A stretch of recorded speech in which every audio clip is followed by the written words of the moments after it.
मीरपुर नाम के शहर में तेजस अपनी पत्नी नीरू के साथ रहता था। पति पत्नी दोनों ही नौकरी करते थे। एक दिन तेजस गांव अपनी माँ के पास फोन करता है। हेलो, प्रणाम माँ। जीते रहो माँ, तुम दादी बनने वाली हो। अरे वाह, ठीक है बेटा, मैं कल ही आती हूँ। जब माँ जी शहर पहुंची तो बेटे बहू ने बहुत अच्छे से स्वागत किया। लीजिए माँ जी चाय। अरे गर्मा गर्म पकोड़े ले आओ माँ के लिए। नीरू रसोई में गई और 2 मिनट में ही पकोड़े ले आई। जी ये लीजिए। बहू जादू से बनाए हैं क्या? अभी तो रसोई में गई थी। यम्मी।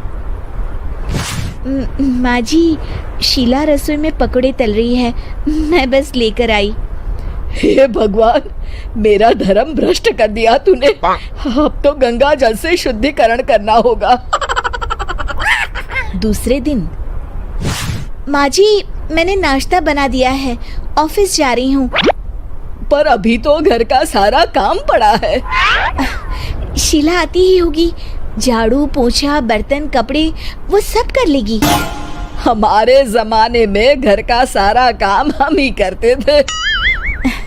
जी माँ जी, आप बहुत होशियार हैं, मैं घर ऑफिस दोनों नहीं संभाल पाती।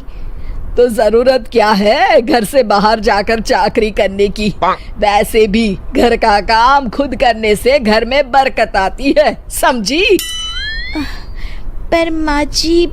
पर वर कुछ नहीं, इस महीने की पगार मिले फिर ऑफिस बंद है। हाँ।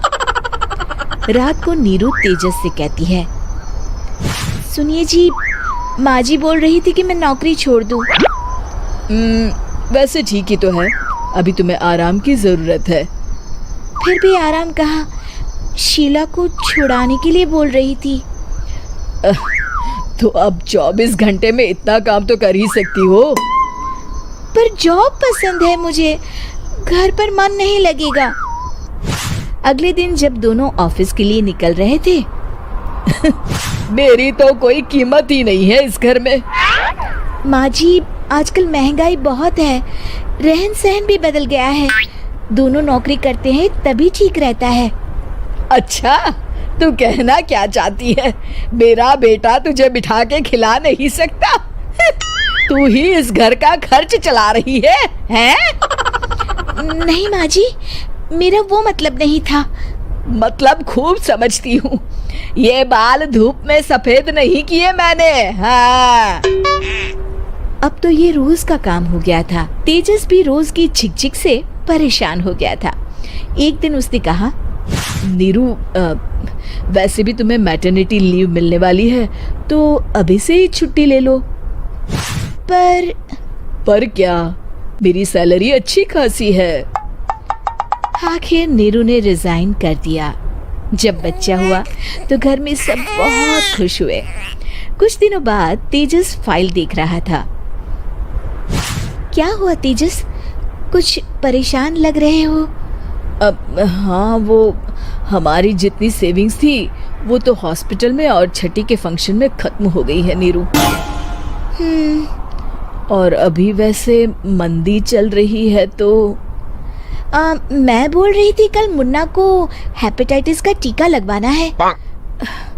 नीरू, क्या पोस्टपोन नहीं कर सकते? नहीं जी, बिल्कुल नहीं।